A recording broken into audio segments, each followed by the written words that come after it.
ചരിത്ര പ്രസിദ്ധമായിട്ടുള്ള ആറ്റുകാൽ പൊങ്കാല കഴിഞ്ഞതിന് ശേഷം പൊങ്കാല മാലിന്യവുമായി ബന്ധപ്പെട്ട് CPM തിരുവനന്തപുരം കോർപ്പറേഷൻ മേയറെയും കോർപ്പറേഷൻ്റെ ഭരണ സംവിധാനത്തിനെതിരെ തുടരെ വിമർശനങ്ങൾ ഉന്നയിച്ചുകൊണ്ടിരിക്കുകയാണ്. ബഹുമാനപ്പെട്ട മന്ത്രി ശ്രീ ശിവൻകുട്ടിയും അതോടൊപ്പം തന്നെ CPMൻ്റെ ജില്ലാ സെക്രട്ടറി ചുമതലയേറ്റിട്ടുള്ള ആക്ടിംഗ് ജില്ലാ സെക്രട്ടറി ആയിട്ടുള്ള റഹീമും അടക്കമുള്ള CPMൻ്റെ നേതാക്കന്മാർ അധികാരം 45 വർഷക്കാലത്തെ അധികാരം കൈവിട്ടു പോയതിൻ്റെ നിരാശയും വിഷമവും ദുഃഖവും ചേർന്നുള്ള മനോവേദനയിൽ വിളിച്ചു പറയുന്ന പിച്ചും പേയുമായിട്ടാണ് തിരുവനന്തപുരത്തെ പൊതുസമൂഹം ഇതിനെ കാണുന്നത്. പൊങ്കാല മാലിന്യം കഴിഞ്ഞ 20 വർഷക്കാലമായി നിക്ഷേപിക്കുന്നത് ഈഞ്ചക്കല്ലും അതോടൊപ്പം തന്നെ ചെറുവയ്ക്കല്ലുമാണ്.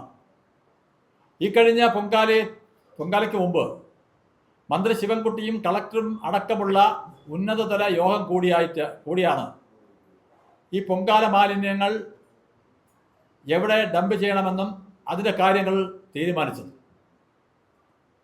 പക്ഷേ ഇതിനെ ഇപ്പോൾ BJPയുടെ നേതൃത്വത്തിലുള്ള കോർപ്പറേഷൻ്റെ ഭരണ സംവിധാനത്തെ എതിർക്കുക എന്നുള്ള ലക്ഷ്യത്തോടു കൂടി ഞാൻ നേരത്തെ സൂചിപ്പിച്ചതുപോലെ എന്തൊക്കെയോ വിളിച്ചു പറഞ്ഞ് വിമർശനങ്ങൾ ഉന്നയിച്ചുകൊണ്ട് CPM മുന്നോട്ട് പോയിക്കൊണ്ടിരിക്കുകയാണ്. 2 മാസമേ ആയിട്ടുള്ളൂ തിരുവനന്തപുരം മേയർ ശ്രീ VV രാജേഷും അതോടൊപ്പം ഈ ഭരണ സംവിധാനം ചുമതലയേറ്റിട്ട്. ഈ കാലം അത്രയും 2 മാസം കൊണ്ട് തിരുവനന്തപുരം കോർപ്പറേഷനിൽ പുതിയ പരിഷ്കാരങ്ങൾ ഏർപ്പെടുത്തിക്കൊണ്ട് ഒരു സംഭരണം നടത്തിക്കൊണ്ട് 2 മാസമാണെങ്കിൽ തന്നെയും തിരുവനന്തപുരത്തെ ജനങ്ങളുടെ പ്രശംസ ആർജിച്ചുകൊണ്ട് മുന്നോട്ട് പോകുന്ന ഒരു ഭരണ സംവിധാനമാണ് കോർപ്പറേഷനുള്ളത്. ശബരിമല തീർത്ഥാടനം അട്ടിമറിക്കുവാൻ ശ്രമിച്ചുകൊണ്ടിരിക്കുന്ന CPM ആറ്റുകാൽ പൊങ്കാല എന്ന് പറയുന്ന വലിയൊരു മഹോത്സവത്തെ അട്ടിമറിക്കുവാനുമുള്ള ഒരു തീരുമാനത്തിൻ്റെ ഫലമാണ് തിരുവനന്തപുരം നഗരസഭയുടെ ഭരണ സംവിധാനത്തെ ജനങ്ങൾ കുറ്റപ്പെടുത്തുന്നതിന് വേണ്ടി ജല അതോറിറ്റിയുമായി ചേർന്ന് നിന്നുകൊണ്ട് ജലമന്ത്രിയുമായി ചേർന്ന് നിന്നുകൊണ്ട് അവരായുധമാക്കിക്കൊണ്ട് കുടിവെള്ളത്തിന് പോലും ക്ഷാമമുണ്ടാക്കി, മനഃപൂർവ്വ ക്ഷാമമുണ്ടാക്കി, ജനങ്ങളെ വളരെ ബുദ്ധിമുട്ടിച്ചും തെരുവിലിറക്കിയും ഭക്തജനങ്ങളെ, അതും തിരുവനന്തപുരത്ത് നിന്ന് കേരളത്തിലും പുറത്തും വന്നിട്ടുള്ള അന്യ സംസ്ഥാനങ്ങളിൽ നിന്ന് വന്നിട്ടുള്ള സ്ത്രീകളായിട്ടുള്ള ഭക്തരെയും കുട്ടികളെയും വലച്ചുകൊണ്ട് ഇവിടെ ജലമന്ത്രിയും CPMും സംസ്ഥാന സർക്കാരും പെരുമാറി. ഇത് ഞങ്ങൾ നേരത്തെ ഉന്നയിച്ചതാണ്. ഇത് ആറ്റുകാൽ പൊങ്കാലയെ അട്ടിമറിക്കുവാൻ വേണ്ടി എടുത്തിട്ടുള്ള തീരുമാനത്തിൻ്റെ ഫലമാണ് എന്നുള്ള കാര്യത്തിൽ യാതൊരു സംശയവും വേണ്ട. അതുപോലെ തന്നെ ഇന്നലെ CPM ഒരു ശുചീകരണ പ്രവർത്തനം എന്നുള്ള ഒരു പരിപാടി വെച്ചിരുന്നു. അത് മാറ്റി ഇന്നത്തേക്ക് മാറ്റി എന്ന് പറയുന്നു. ഇന്നലെ നോക്കിയപ്പോൾ അങ്ങനെ ഒരു പ്രവർത്തനം നടത്താൻ പറ്റിയ സ്ഥലങ്ങളില്ല. ഞായറാഴ്ച പ്രത്യേകിച്ചും ശുചീകരണം നടക്കാറില്ല. ഈ ശുചീകരണ തൊഴിലാളികൾ ലീവിലാണ്. അപ്പോൾ ഇന്ന് ഏതെങ്കിലും മാലിന്യങ്ങൾ ഉണ്ടെങ്കിൽ അവിടെ പോയി ശുചീകരണം നടത്തി ഇത് പൊങ്കാലയിൽ ഉണ്ടായിട്ടുള്ള മാലിന്യമാണ് എന്ന് വരുത്തി തീർക്കുവാനുള്ള ശ്രമവും CPMൻ്റെ നാടകം പൊളിഞ്ഞിരിക്കുകയാണ്. അധികാരം നഷ്ടപ്പെട്ടതിന് ഇത്രയും ബുദ്ധിമുട്ട് ഉണ്ടാകുമെന്നുള്ളത് നമുക്കാർക്കും അറിയില്ലായിരുന്നു. മാധ്യമ സുഹൃത്തുക്കൾ പോലും, നിങ്ങൾ പോലും ചിന്തിക്കാൻ കഴിയാത്ത രീതിയിലാണ് അവരുടെ വിഷമം. 45 വർഷക്കാലം കൊണ്ട് ഇവർക്കിവിടെ ഈ തിരുവനന്തപുരം ഈ നഗരത്തിൻ്റെ മാലിന്യ സംസ്കരണത്തിന് ഒരു പദ്ധതി പോലും ആവിഷ്കരിക്കാൻ കഴിയാത്തവരാണ് 2 മാസത്തെ ഇപ്പോഴത്തെ കോർപ്പറേഷൻ ഭരണ സംവിധാനത്തെ എതിർക്കുന്നത്. അത് മാത്രമല്ല, ഇവിടെ പാർക്കിംഗ് മാഫിയ അടക്കം, വഴിയോര കച്ചവട മാഫിയ അടക്കമുള്ള എല്ലാ സംവിധാനത്തിനെയും ശുദ്ധീകരിക്കുമെന്നുള്ള കാര്യത്തിൽ യാതൊരു സംശയവുമില്ല. CPM വേവലാതിപ്പെട്ടിട്ട് കാര്യമില്ല. CPM അതിനെ വിമർശിച്ചിട്ട് കാര്യമില്ല. ഈ തിരുവനന്തപുരം നഗരം എന്ന് പറയുന്ന ഈ മഹാനഗരം, ഈ മണ്ണിനെ നശിപ്പിച്ചവർക്ക്, നശിപ്പിക്കാൻ കൂട്ടുനിന്നവർക്ക് ഒരു സ്ഥാനവും ഈ തിരുവനന്തപുരം നഗരത്തിൽ കാണില്ല എന്നുള്ള കാര്യത്തിലും യാതൊരു സംശയവും വേണ്ട. ഇത് ജനങ്ങൾ നൽകിയ വിധിയാണ്, ജനങ്ങൾ നൽകിയ ജനവിധിയാണ്. 45 വർഷത്തെ കിരാത ഭരണത്തിന് CPM കൊടുത്ത തിരിച്ചടി അത് ജനങ്ങൾ കൊടുത്തതാണ്. പിന്നെ CPM ജില്ലാ സെക്രട്ടറി റഹീം ഇന്നലെ പറഞ്ഞു BJP ഭരണം കിട്ടിയതിൻ്റെ ആലസ്യത്തിൽ നടക്കുകയാണെന്ന്. റഹീമിനോട് എനിക്കൊരു കാര്യം പറയാനുണ്ട്. ഇന്ത്യ മഹാരാജ്യം ഭരിക്കാൻ തുടങ്ങിയിട്ട് 12 വർഷമായി. നരേന്ദ്രമോദി പ്രധാനമന്ത്രിയായിട്ട് 12 വർഷമായി. അധികാരത്തിൻ്റെ ആലസ്യമൊന്നും ഞങ്ങളിലില്ല. ഞങ്ങൾ 12 വർഷം കൊണ്ട് ഈ കേന്ദ്രം ഭരിക്കുന്ന ഒരു രാഷ്ട്രീയ പാർട്ടിയാണ്. ഇപ്പോൾ കോർപ്പറേഷൻ ഭരണം കിട്ടിയതിൻ്റെ ആലസ്യം ഞങ്ങൾക്കില്ല. ഞങ്ങൾ ആഹ്ലാദമുണ്ട്, സന്തോഷമുണ്ട്. ജനങ്ങളെ CPM ഈ കിരാത വാഴ്ചയ്ക്കെതിരെ, ഈ വാഴ്ചയിൽ നിന്നും ജനങ്ങളെ മോചിപ്പിക്കാൻ കഴിഞ്ഞതിൽ ഞങ്ങൾക്ക് ആഹ്ലാദമുണ്ട്. പക്ഷെ അത് ആലസ്യമായി കാണണ്ട. വളരെ ആത്മാർത്ഥമായിട്ടും വളരെ സൂക്ഷിച്ചും വളരെ സൂക്ഷ്മതയോടുകൂടിയും വളരെ ജാഗ്രതാപരമായിട്ടുമാണ് തിരുവനന്തപുരത്തെ മേയറും ഡെപ്യൂട്ടി മേയറും അടക്കമുള്ള ഭരണ സംവിധാനം പ്രവർത്തിക്കുന്നത്. അതുകൊണ്ട് റഹീമിന്റെ മനസ്സിൽ വെച്ചാൽ മതി, ഈ ആലസ്യം എന്നൊക്കെ പറഞ്ഞ് പൊതുജനങ്ങളെ വീണ്ടും പറ്റിക്കാമെന്ന് നിങ്ങൾ ശ്രമിക്കേണ്ട. ഇത് നിങ്ങളുടെ മന്ത്രിയും കളക്ടറും അടക്കമുള്ള യോഗത്തിലെടുത്ത തീരുമാനമാണ്. ഈഞ്ചയ്ക്കലിലും ചെറുവയ്ക്കലും ഈ മാലിന്യങ്ങൾ നിക്ഷേപിക്കാനും അതോടൊപ്പം അത് മാറ്റാനും ഉള്ള സംവിധാനങ്ങൾ ഇപ്പോൾ കൃത്യമായിട്ടും ഈ ചരിത്രത്തിൽ കൃത്യമായിട്ടും പൊങ്കാല കഴിഞ്ഞിട്ട് നഗരം ശുചീകരിച്ചു എന്നുള്ള കാര്യത്തിൽ തിരുവനന്തപുരത്തെ പൊതുസമൂഹം അംഗീകരിക്കുന്ന കാര്യമാണ്. സാമൂഹിക മാധ്യമങ്ങളിലടക്കം പൊതുജനങ്ങളുടെ സംസാരങ്ങളിലടക്കം സാധാരണ ജനങ്ങളും പറയുന്ന ഒരു കാര്യമാണ്. ഇത്രയും വേഗം ശുചീകരിക്കാൻ തിരുവനന്തപുരത്തെ കോർപ്പറേഷന് ഇപ്പോഴത്തെ ഭരണ സംവിധാനത്തിന് കഴിഞ്ഞു എന്നുള്ളത് പൊതുജനങ്ങൾ അംഗീകരിക്കുമ്പോൾ ഇപ്പോൾ CPM ഈ ഭരണം നഷ്ടപ്പെട്ട് ഇവരിറങ്ങി അങ്ങ് മാലിന്യങ്ങൾ എവിടെയെങ്കിലും കൂട്ടി കിടന്നാൽ അവിടെ പോയി നിന്ന് പത്രസമ്മേളനം വിളിച്ച് മാധ്യമങ്ങളെ വിളിച്ച് പറയുക എന്തോ.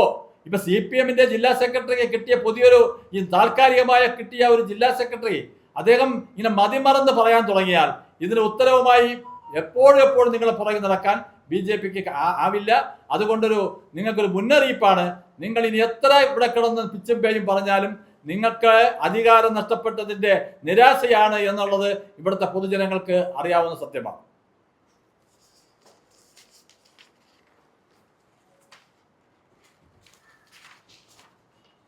ക്ഷേത്ര കോമ്പൗണ്ടിലെ മാലിന്യം മാറ്റുന്നത് ക്ഷേത്ര ട്രസ്റ്റാണെന്ന് ട്രസ്റ്റ് സെക്രട്ടറി പറഞ്ഞു കഴിഞ്ഞു. വീണ്ടും ആ മാലിന്യങ്ങൾ മാറ്റിയില്ല എന്ന് പറഞ്ഞാൽ മന്ത്രിയും ജില്ലാ സെക്രട്ടറിയും ആരോപണം ഉന്നയിക്കുന്നത്. അല്ലെ, ട്രസ്റ്റിൻ്റെ സെക്രട്ടറി അദ്ദേഹം തന്നെ പത്രക്കാരോട് പറഞ്ഞു, അദ്ദേഹം പൊതുസമൂഹത്തോട് പറഞ്ഞു ട്രസ്റ്റിൻ്റെ ജോലിയാണ്, ഞങ്ങൾ അത് ഒരാഴ്ചക്കകത്താണ് ഇത് മാറ്റുന്നത്. ഇപ്പോൾ പക്ഷേ ഞങ്ങൾ ഉടൻ തന്നെ അത് മാറ്റാനുള്ള പ്രവർത്തനം ആരംഭിച്ചു കഴിഞ്ഞു എന്നുള്ളത് ട്രസ്റ്റിൻ്റെ ആ സെക്രട്ടറി തന്നെ പറയുമ്പോൾ അതിനെ വീണ്ടും കൊണ്ട് കോർപ്പറേഷൻ്റെ ഭരണ സംവിധാനത്തിൻ്റെ പേരിൽ കൊണ്ടുവയ്ക്കാൻ തുടങ്ങിയ ആന മണ്ടത്തനമെന്ന് എനിക്ക് പറയാം. ഇവിടുത്തെ പൊതുജനങ്ങൾ വിഡ്ഢികളൊന്നുമല്ല. പ്രത്യേകിച്ചും തിരുവനന്തപുരത്തിൻ്റെ ജനസമൂഹം എന്ന് പറയുന്നത് വിഡ്ഢിയായിട്ടൊന്നും കാണാൻ CPM കാണണ്ട. ആ കാലങ്ങൾ കഴിഞ്ഞു. ഇനി CPM പറയുന്നത് മാത്രം വിശ്വസിക്കുന്ന ഒരു കാലഘട്ടം ഉണ്ടായിരുന്നു. ആ കാലഘട്ടമൊക്കെ മാറി.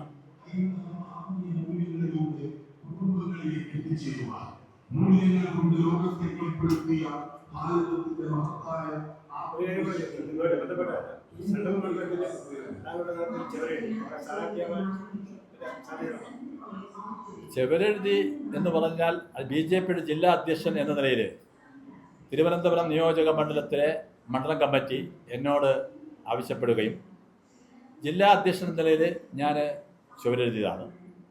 പാർട്ടി കേന്ദ്ര നേതൃത്വവും സംസ്ഥാന നേതൃത്വവും പാർലമെൻ്ററി ബോർഡാണ് പാർട്ടിയുടെ അന്തിമ തീരുമാനം വരുന്നത്.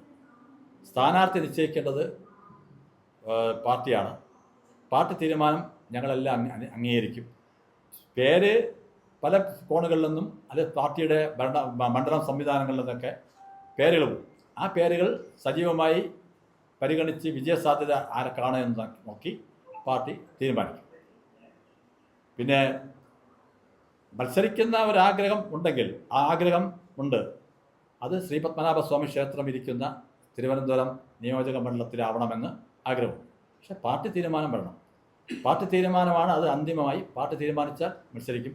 പാർട്ടി മത്സരിക്കേണ്ടെന്ന് തീരുമാനിച്ചാൽ മത്സരിക്കില്ല. വിജയസാധ്യതയാണ് നമ്മുടെ ലക്ഷ്യം. ഒരു കാര്യം ഞാൻ പറയാം, ഞാൻ സാമൂഹ്യ മാധ്യമങ്ങളിൽ പങ്കുവച്ചിട്ടുള്ള ഒരു കാര്യം വീണ്ടും ആവർത്തിക്കുന്നു. തിരുവനന്തപുരത്ത് ഇപ്പോൾ ജില്ലാ കമ്മിറ്റി, തിരുവനന്തപുരം സിറ്റി ജില്ല, ഞാൻ പ്രത്യേകം സിറ്റി ജില്ലാ കമ്മിറ്റി യോഗം നടക്കുമ്പോൾ മേയർ, ഡെപ്യൂട്ടി മേയറേയും അതോടൊപ്പം 7 സ്റ്റാൻഡിംഗ് കമ്മിറ്റി ചെയർമാന്മാരും വാഹനം ഇവിടെ നിൽക്കുന്നുണ്ട്, അവർ വരുന്നുണ്ട്. ഇനി മെയ് മാസം കഴിയുമ്പോൾ തിരുവനന്തപുരം സിറ്റി ജില്ലയുടെ കമ്മിറ്റി യോഗം നടക്കുന്ന സമയത്ത് അതിനോടൊപ്പം 4 MLA ബോർഡ് വെച്ച വാഹനങ്ങളും വന്ന് നിൽക്കും എന്നുള്ള കാര്യത്തിൽ യാതൊരു സംശയവും വേണ്ട.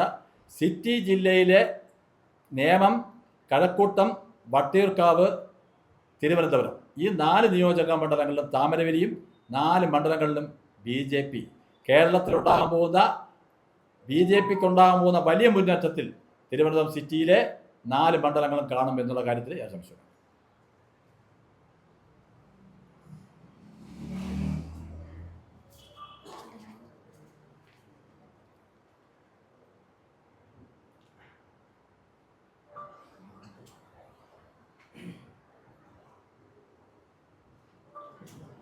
ഓക്കെ, ഈ 4 മണ്ഡലത്തിലുള്ള സ്ഥാനാർത്ഥികളെ എപ്പോഴാണ് പ്രഖ്യാപിക്കുന്നത്? അത് നമ്മൾ തീർച്ചയായിട്ടും അടുത്ത ഒരു 10 ദിവസത്തിനകത്ത് ഒക്കെ ഉണ്ടാവും. സ്ഥാനാർത്ഥികളെ പ്രഖ്യാപിക്കുമ്പോഴാണ് സ്ഥാനാർത്ഥികളാവുന്നത്. അത് ഏകദേശം ധാരണകളായിട്ടുണ്ട്. ബാക്കി ഔദ്യോഗികമായി പ്രഖ്യാപിക്കട്ടെ, അപ്പോഴല്ലേ സ്ഥാനാർത്ഥിയാവുള്ളൂ. ഇവരെ പാർട്ടിയുടെ നേതാക്കന്മാർ എന്ന നിലയിൽ പ്രവർത്തിക്കും.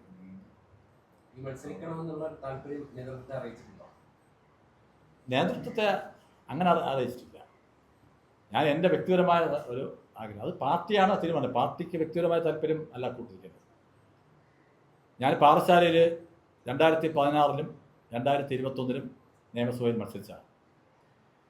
2011-ലെ 10,356 നിന്നും 2016-ലെത്തിയപ്പോൾ 33,000-ൽ പരം വോട്ട് പാറശാല പോലുള്ള ഒരു നിയോജക മണ്ഡലത്തിൽ അന്ന് NDA സ്ഥാനാർത്ഥിയായി ഞാൻ നേടി. 2021-ലെ പ്രത്യേക സാഹചര്യത്തിൽ എനിക്ക് ആ തരത്തിൽ വോട്ട് തന്നെ നിലനിർത്താൻ കഴിഞ്ഞു. ഇപ്പോൾ ഞാൻ സിറ്റി ജില്ലയുടെ അധ്യക്ഷനാണ്. സിറ്റി ജില്ലയുടെ അധ്യക്ഷൻ എന്ന നിലയിൽ മത്സരിക്കാൻ പാർട്ടി പറയുകയാണെങ്കിൽ പാർട്ടി നിശ്ചയിക്കണം എന്ന് ഞാൻ ആഗ്രഹിക്കുന്നത് തിരുവനന്തപുരം നിയോജക മണ്ഡലത്തിലാണ്. അത് ശ്രീ പത്മനാഭസ്വാമി ക്ഷേത്രം സ്ഥിതി ചെയ്യുന്ന മണ്ഡലം.